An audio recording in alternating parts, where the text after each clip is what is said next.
Lisa Marcos, Bongbong Marcos. Anong ginawa ko? Binigay ko sa DepEd! Putak na mo ka! Wala ka nga posisyon sa gobyerno, namimigay ka ng pera ng gobyerno eh. Putang ina ninyo.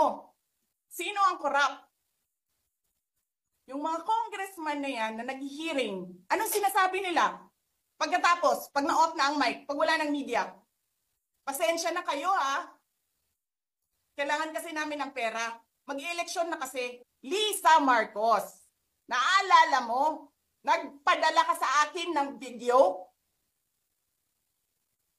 Sinabihan mo ako saan kukunin ang pera.